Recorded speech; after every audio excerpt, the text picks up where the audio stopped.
ये बेसिकली एक शल्य चिकित्सा की विधि है जिसकी वजह से हमको ये प्रसिद्धि मिली है।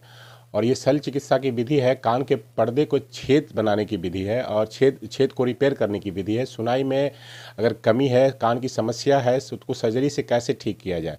और ये सर्जरी की विधि है डबल डोर टिम्पैनोप्लास्टी। और ये डबल डोर टिम्पैनोप्लास्टी की वजह से हमको जो भी मतलब अभी प्रसिद्धि मिली है वही उसी कारण है। ये सर्जरी की विशेषता है कि ये सर्जरी कठिन परिस्थितियों में इस्तेमाल किया जाता है और ये सीखना आसान है, इसको टीचिंग करना आसान है, करना आसान है और इसका रिजल्ट बहुत ही अच्छा होता है। मतलब और सब विधि से तो कहेंगे बेहतर ही होता है। इसी वजह से ये प्रसिद्धि मिली है। और अभी जयपुर में नेशनल कॉन्फ्रेंस में लाइव सर्जरी का मौका मिला है। पहली बार किसी बिहार और झारखंड और इस पूर्वोत्तर क्षेत्र से किसी को मिला है। और फिर इसके बाद हमको अप्रैल में ऋषिकेश एम्स जाना है, मार्च में कोची में इसी विधि का डिमोन्स्ट्रेशन करना है और जूनियर्स डॉक्टर्स को सिखाना है।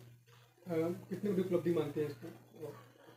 ये उपलब्धि तो एक मतलब कहिए कि पिछले 12 सालों से मैं इस पे प्रयास में लगा हुआ था और मैं 12 सालों से इस विधि को पॉपुलर करने की कोशिश कर रही थी। तो अभी ये लग रहा है कि थोड़ा मेरा ये प्रयास सफल हुआ है और आगे अभी लंबी दूरी है इसको तय करने की। कान की बीमारी एक समस्या काफी ज्यादा हो रही है, बच्चों में भी काफी देखी जा रही है। क्या कारण है कि काफी मरीज बढ़ रहे हैं? नहीं, कान की बीमारी पहले से भी थी। कान की समस्या है, जब ओवर क्राउडिंग होगा, इन्फेक्शन कान में होगा, आप एलर्जी के कारण, पॉल्यूशन के कारण जो समस्या होगी, नॉइज पॉल्यूशन के कारण जो समस्या होगी, तो ये पहले से भी थी। लेकिन पॉपुलेशन बढ़ेगा तो दिखेगा ज़्यादा ही, तो वही वजह है।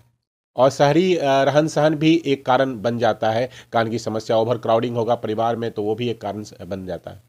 ये बेसिकली एक शल्य चिकित्सा की विधि है जिसकी वजह से हमको ये प्रसिद्धि मिली है। और ये शल्य चिकित्सा की विधि है, कान के पर्दे को छेद बनाने की विधि है और छेद को रिपेयर करने की विधि है। सुनाई में अगर कमी है, कान की समस्या है, तो उसको सर्जरी से कैसे ठीक किया जाए।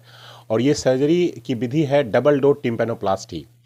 और ये डबल डोर टिम्पैनोप्लास्टी की वजह से हमको जो भी मतलब अभी प्रसिद्धि मिली है वही उसी कारण है। ये सर्जरी की विशेषता है कि ये सर्जरी कठिन परिस्थितियों में इस्तेमाल किया जाता है और ये सीखना आसान है, इसको टीचिंग करना आसान है, करना आसान है और इसका रिजल्ट बहुत ही अच्छा होता है। मतलब और सब विधि से तो कहेंगे बेहतर ही होता है। इसी वजह से ये प्रसिद्धि मिली है। और अभी जयपुर में नेशनल कॉन्फ्रेंस में लाइव सर्जरी का मौका मिला है। पहली बार किसी बिहार और झारखंड और इस पूर्वोत्तर क्षेत्र से किसी को मिला है।